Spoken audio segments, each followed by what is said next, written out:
So like on this placement, a lot of patients have came to me and asked who they're going to know if they've ruptured their ACL.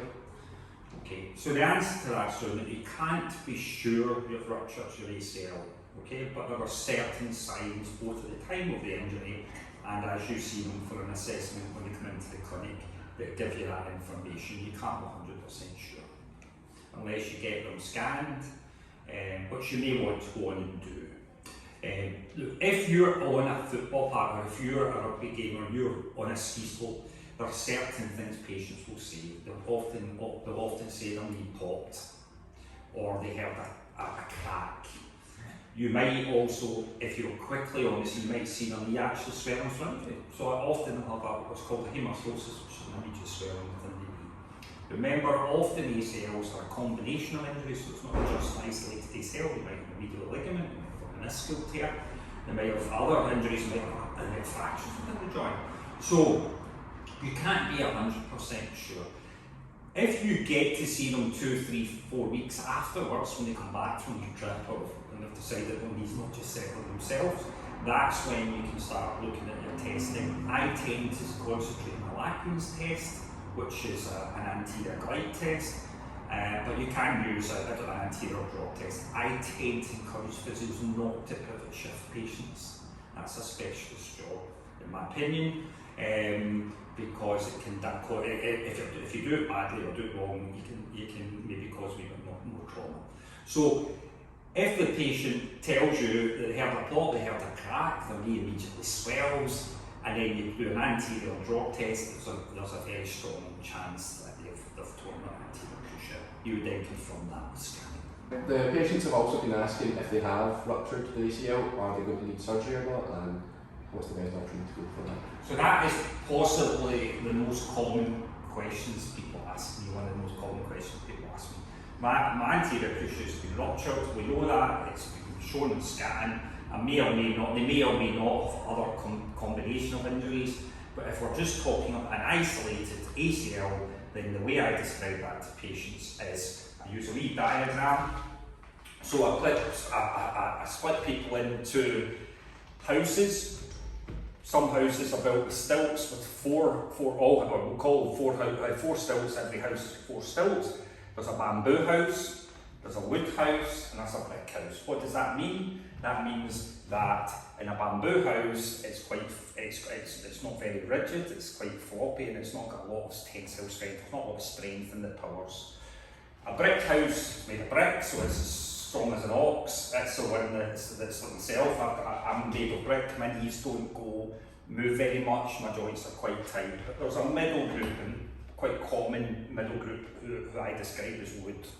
Okay, so if somebody has an isolated ACL, what that means is you're taking away one of these pillars. You take away one of these pillars in a bamboo house, it doesn't take much of a wind to blow the house down.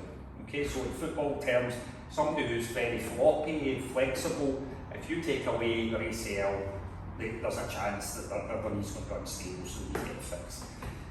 If they're a brick, so if they're made of, in the olden days when I first qualified many years ago, we didn't have scanners to tell us whether it was, or in many cases didn't have an ACL scan to show. So what those patients did is some of these patients just go on with it. They would be out for 3 or 4 weeks, they'd go back and play football or rugby, and they would then have episodes of that through their career. But the middle group is the ones that are mid-weight, because if you limit your activities, you don't do the shearing activities, twisting, turning, and in terms of house scale, if the wind doesn't blow a gale very often, there's a good chance your knee will be okay, but it would only take one bad twist or one bad movement to cause damage to your other structures. Now the only other thing I would talk about in this is that's if they're an isolated ACL. So if they've got the ligament in here, which is damaged, but in many cases they'll have a combination of injuries. They might have a medial ligament injury at the same time. So in a bamboo house, if you get 2 ligaments damaged, let's be honest, your house isn't going to stay up. Again, even in a brick house, if you get 2 ligaments damaged, or 3 ligaments damaged, 2 structures damaged, then it's unlikely they'll stay up. Okay? Whereas in a wood house, they probably need to get it fixed. So if a patient has ruptured their ACL, how will their function be impacted from this? If you've injured your ACL, which remember is this stabiliser within in the knee. If you take away one of these pillars, then and you put too much force through it or twist and turn, in normal activity most people will be okay. So can we use the door? This is my door. I do love a door scenario. So the door scenario is, the door is made of, has got 4 hinges: medial ligament, lateral ligament, ACL, PCL. Okay? If you take away the ACL, even in a bamboo house, just opening and closing the door is not going to give you a problem. Okay? I think we agree on that. I don't think there's a problem. You may have combination of ACL and ACL, and therefore opening the door again is probably not going to be too much of a problem.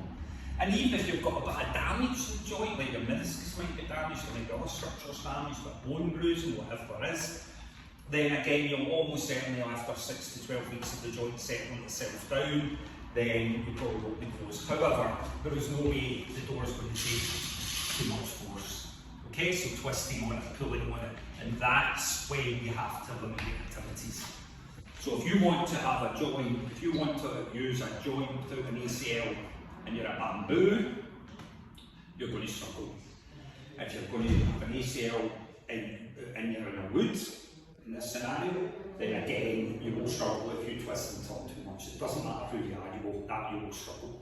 I've been asked a lot of questions about, from patients asking how they're going to get the repair done and different types of grafts from the surgeon. How is it the surgeon actually makes that decision on what graft to give them? Okay, so in my time, again, I'm sounding really old, but I went from taking cadavers, grafts from cadavers with Achilles tendon, and I've seen them doing fibrocarbon grafts. I've got grafts in the late 80s and early 90s. They eventually became disastrous. And then gradually we went back onto, all the way back, or came on to hamstring graft and bone patella graft, which are the 2 commonest ones used even to this day. There is another one which is an internal fixation, or an internal brace. So the grafts are decided for a variety of reasons. Some of it's to do with what sport you're going to go back to. So what position you play in the sport, because if, for instance, for example, if you take away somebody's hamstring tendon, and then they are more prone to hamstring injuries. So if you were a sprinter, you were a 100-metre sprinter, then you may be more risk of a hamstring injury, which might affect your career as well. If you were a skier, hamstring graft would be an ideal graft because it's a very strong graft once it's taken. It just takes a lot longer for it to revascularize. Because what you're doing is you're taking a bit of material out of somebody, you're folding it, tightening it up, gauging it in, and then getting the tension right. But then eventually it grows as blood vessel. The bone graft, if you take a plug of bone on both sides and then you plug it in, so it's a wee bit faster getting its circulation. So there's a lot of factors. This is orthopaedic questions, that's an orthopaedic consultant speciality. As a physio, people will say to me all the time, which graft would you go for? And I say that's between you and your orthopaedic consultant. Okay, because I'm a physiotherapist. But if I was getting one myself at my age, and I don't do a lot of sprinting, I do a lot of running now, I probably would go for a hamstring graft. But if I was a basketball player, the risk of patella tendon with a bone graft is quite high, so I probably would go in. That's one of the factors that would influence me. So there's lots and lots of different things, but it's an orthopaedic chat with consultants. There's other factors with the grafting as well, in that if you've got double ligament, so if it's a medial ligament reinforcement and a hamstring graft, or they're having to do 2 or 3 things at the same time, then you might have to take the graft from your other leg. So you might find the hamstring one side, the other side, and the other factors are what happens if it's your second ACL. Then again, they can't use the same graft often, so you couldn't use the same graft, so we'd have to use a different graft. Does that make sense? So there's lots and lots and lots of factors about which graft you would use. In terms of the rehab time, take your time. The big mistake people make, and I've made over the last 13 years, is they think they can speed up nature. There is not a person in the world that can beat nature. Nature, in an ACL graft, is a minimum of 6 months for the vascularization of that graft. You load a graft before that time in the wrong way, the wrong place, the wrong time, you will re-tear it. If you leave it alone and then get over your 6 months and then spend another 3 or 4 months to condition it, you're massively less likely to rupture. So anybody that thinks they can speed this up, or people tell them they can speed it up, they're gambling. If they want to gamble, that's up to them, but I don't gamble. So it's a minimum 9 months. Are there any specific exercises the patient should do while they're waiting for their graft? The standard, the ideal knee is a knee that is silent, so there's not a lot of swelling in it, or there's no swelling in it ideally, and you've got full range of movement, and as much as possible you can maintain your muscle power. So that's going to take you after the acute injury minimum up to about 6 weeks. That's why they won't touch them for 6 weeks. In some countries they'll take you straight off a ski slope, take you straight into the surgery and do it there and then. The evidence shows once you've got hemarthrosis you should not get a graft done until the swelling's out, movement's back. Now, with any injury, everybody knows that the muscle will begin to grow, so you may lose a muscle before you then start or go for surgery. But ideally, you want it to be fit. So, get the swelling down, you price it, you follow the old-fashioned, get the ice on it, get the leg elevated, get the swelling out, because the swelling will inhibit the muscle and inhibit the range. Get your full range back, and then get your basic straight line strengthening done. Avoid twisting and turning because you don't want to compromise all the structures in the knee. Because if you are trying to let this joint settle down and you go and let the patient twist and turn too much, there's a chance they'll damage something else. So get it in a straight line. So I encourage patients very early, as soon as they can, to get into a swimming pool. If they can't swim, they can aqua jog, or they can just walk in the water, or they can just use the water to help the swelling. I get them as soon as they're ready to go into an exercise bike, but I keep the load very low, and I get them to just exercise through their range.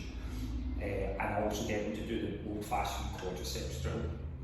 In terms of your question about what you should do if you decide you're not going to get it done, you're going to self-manage, or you're going to not have a graft, and you're just going to rehab the deficient ACL.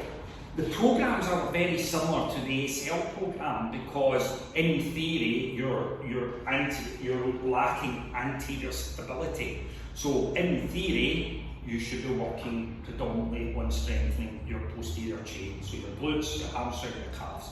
However, the quadriceps muscle is such a powerful muscle group that you can't ignore it.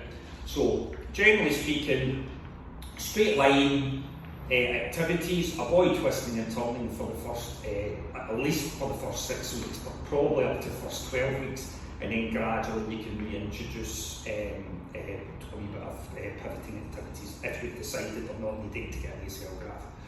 I personally avoid squatting and lunging for a minimum of 12 weeks. Why? Because I don't want to press down on the joint too much. Okay, I want that joint to have a chance to heal.